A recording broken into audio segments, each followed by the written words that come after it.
Bonsoir mesdames et messieurs, aimables téléspectateurs de la Star 5 TV Guinée, ravi de vous retrouver cet après-midi pour vous survoler toute l'actualité du football en Guinée, en Afrique et en Europe. Et on fera un clin d'œil du côté de l'Arabie Saoudite avec le club d'Al Nassr où évolue l'une des grandes légendes du football mondial, Cristiano Ronaldo, avant de faire un cap sur les compétitions non professionnelles en Égypte avec les Guinéens qui se sont regroupés en équipe, en structure pour animer le football guinéen à l'international. Cet après-midi, je me fais accompagner par Ousmane Bangoura pour vous décrypter toutes ces actualités. Il est là, Bangoura Ousmane, bonsoir. Bonsoir Camara, bonsoir à tous ces confrères qui sont tout le temps connectés sur Star 5 TV. Comment va le Ramadan? Super bien, alhamdulillah. Et voilà, on va faire un arrêt sur l'une des compétitions qui va tout à l'heure démarrer en Égypte. Mais bien avant, nous allons nous intéresser aux compétitions africaines qui se poursuivent de la plus belle des manières. Les infos sur le football en général, la Côte d'Ivoire, le Maroc, l'Algérie, le Burkina Faso, le Sénégal, l'Afrique du Sud et la Tunisie sont déjà qualifiés pour la CAN 2024. Bangoura Ousmane. Oui, toutes ces équipes sont déjà qualifiées pour la CAN 2024. C'est fait, la Tunisie est qualifiée pour la CAN 2023.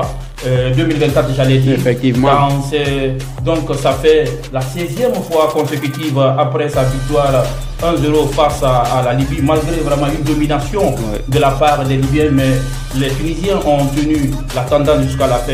Le Sénégal aussi qualifié pour la CAN après sa victoire 1-0 face au Mozambique. Bravo à cette sélection et toutes les équipes qualifiées, mon cher, doivent en tout cas surveiller bien les nuages parce que les Sénégalais risquent encore de gagner la CAN 2024 parce que, mon cher, le football sénégalais est actuellement dans une pente vraiment ascendante. Sensation, j'allais dire ici, parce que la Namibie s'offre le Cameroun. Pourquoi? Parce que quand on sait qu'on est en danger, on n'est plus en danger. La phrase de Rigobert Song, c'est de ça qu'il s'agit.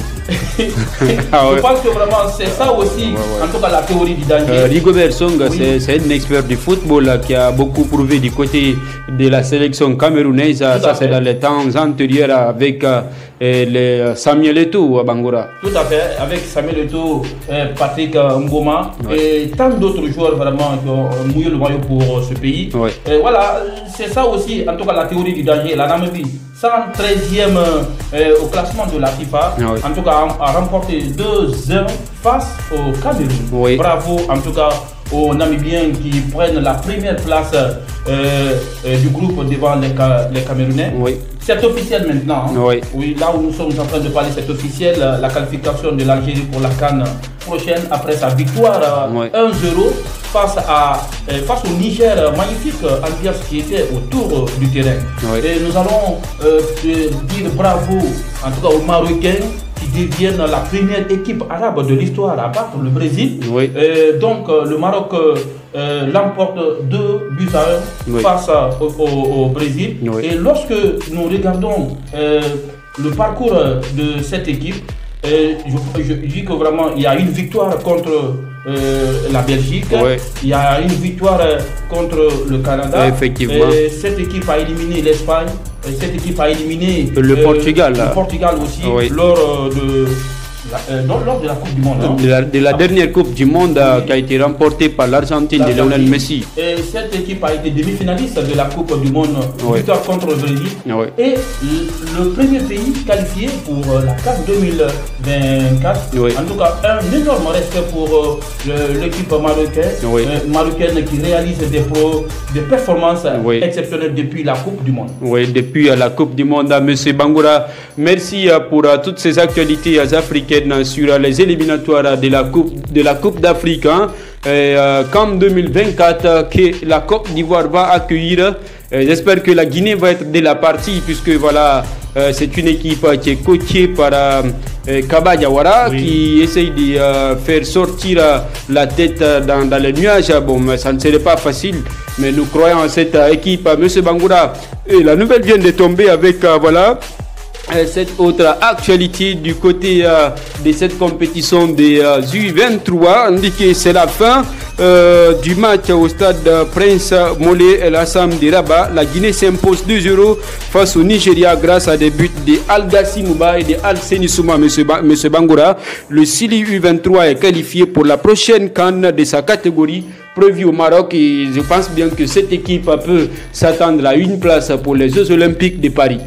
Oui, une équipe très, en tout cas jeune, une équipe qui est pétrie, en tout cas des jeunes talentueux. Effectivement. Parce que là, quand vous prenez vraiment les effectifs complets, les 10 ou bien les 11 rentrants, oui, c'est des jeunes, je pense que vraiment nous sommes derrière eux, nous allons en tout cas les souhaiter bon bas. Surtout Al-Gassimou, c'est un jeune talent qui a commencé à prouver depuis lors de cette compétition qu'on appelait l'Union des fédérations ouest-africaines, la Coupe UFOA qui a été organisée à Conakry. On avait pris part à cette compétition. Al-Gassimou était quand même l'une des révélations de cette compétition côté guinéen. Alors si on le voit dans les rangs de cette équipe des U23 guinéennes, je pense bien que ça va être un coup dur pour les adversaires de cette équipe qui vont l'affronter dans cette compétition. Mais ce Bangoura, on ne va pas retarder pour amorcer notre atterrissage dans les compétitions européennes avec ces éliminatoires qui se poursuivent de ce côté. Nous avons l'Écosse qui a remporté 2-0 face à l'Espagne grâce à un doublé de Scott Mike Tominé. Donc bravo aux Écossais qui prennent aussi la tête de leur groupe. Les Espagnols se contentaient de la possession alors que le football c'est la finalité qui compte, monsieur Bangoura. Et de l'autre côté on a un pétard signé à Pavard. Boum, voilà, la France l'emporte 1-0 face à l'Irlande grâce à un magnifique de Benjamin Pavard, monsieur Bangoura. Voilà des coups durs, voilà des réalisations, voilà en tout cas des prouesses qui sont démontrées A plus B par cette équipe des Blues du côté de l'Europe, monsieur Bangoura. Cette équipe du côté de l'Europe, nous avons en tout cas eu la chance de voir l'arrêt monstrueux de Mike Maignan face aux Irlandais, a réalisé un arrêt magnifique à la 89e minute et a sauvé en tout cas l'équipe française. Oui, l'équipe française, on a vu quand même un autre penalty qui a été arrêté face au Pays-Bas, un arrêt fabuleux face à l'Irlande. 4 clean sheets lors de ces 4 derniers matchs en Blues. Nous avons bravo donc à Mike Maignan qui a réussi des débuts parfaits en tant que gardien numéro 1 des Blues. Bravo aux Blues qui prennent la tête de leur groupe avec 2 victoires en 2 matchs, monsieur Bangoura. Et de l'autre côté, voilà, vous allez vous intéresser à Cristiano Ronaldo, l'homme qui continue à faire parler de lui malgré voilà, ses 38, lui, monsieur Bangoura. Oui, Ronaldo en feu, quel joueur le Portugais l'emporte 6-0 face au Luxembourg avec encore un doublé de Cristiano Ronaldo. Lorsqu'on regarde le parcours de ce joueur, je pense que vraiment ça ne fait que monter statistiquement. Parce que là, c'est-à-dire c'est un parcours ascendant, un parcours qui n'arrive pas à connaître un arrêt, excepté la période de la compétition liée à celle de la Coupe du Monde, parce qu'on a vu le coach portugais qui a fait un mauvais choix, un mauvais calcul, parce que les joueurs de la trempe de Cristiano Ronaldo ne méritent pas d'être sur le banc pendant des compétitions qui sont d'une certaine envergure, dont l'enjeu compte beaucoup pour l'équipe. Donc, comme tu l'as si bien dit, nous allons en tout cas revenir pour le parcours de ce joueur. 2 doublés en 3 jours avec le Portugal. Et premier joueur européen de l'histoire à marquer 4 buts en sélection à l'âge de 38 ans. Donc, n'oubliez pas, Cristiano Ronaldo a déjà 13 buts en 12 au match en 2023 et 122 buts en 198 matchs avec le Portugal. Donc l'immense respect à la légende de CR7 qui est loin d'être fini malgré ses 38 ans. Voilà, loin d'être fini malgré ses 38 ans. Nous allons ouvrir une page sur la nouvelle compétition des Guinéens d'Égypte, précisément les ressortissants de la Basse-Côte qui organise un nouveau tournoi de football, monsieur Bangoura. Un nouveau tournoi de football qui les liens d'amitié entre les Guinéens vivant dans ce pays. Parce que demain même, ça sera une journée, en tout cas, tellement remplie pour nous les hommes de médias, oui. Parce qu'il faut en tout cas se déplacer pour repartir suivre ce tirage au sort. Le tirage au sort qui est prévu demain à 16h et puis on voit quand même que beaucoup d'équipes seront représentées dans ce tirage au sort, donc dans cette compétition. Je pense bien que leurs éliminatoires, ça s'est aussi poursuivi dans les coulisses. On n'était pas quand même invités, mais voilà, je pense bien que c'est un tirage au sort qui est peut-être qui se repose voilà, sur les résultats des éliminatoires qui s'est déroulé entre ces équipes, M. Bangola. Les résultats de ces éliminatoires vraiment qui vont se dérouler entre ces deux équipes, ou bien entre ces équipes, peut-être, ça peut être un coup KO, ça peut être vraiment des points qui peuvent vraiment te faire qualifier dans le groupe. Oui, avec des équipes qui sont favorites sur papier, telles que Bac 13. C'est une équipe qui fait sensation dans le milieu footballistique guinéen en Égypte.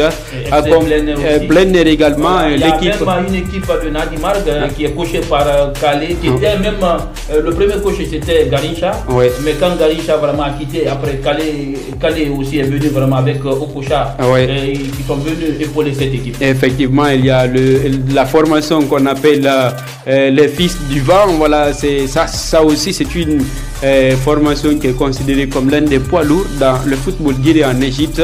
Mesdames et messieurs, il ne nous reste pas beaucoup de minutes pour vous quitter dans cette émission de cet après-midi.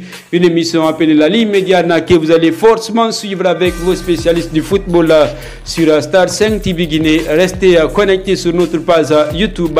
Nous allons vous accompagner durant toutes les périodes compétitives sur cette télévision, uniquement pour votre plus grand plaisir. Ça n'est terminé pour aujourd'hui. Merci de nous avoir suivis. On se reprend demain pour une autre émission sur cette même télévision, Star 5 TV Guinée.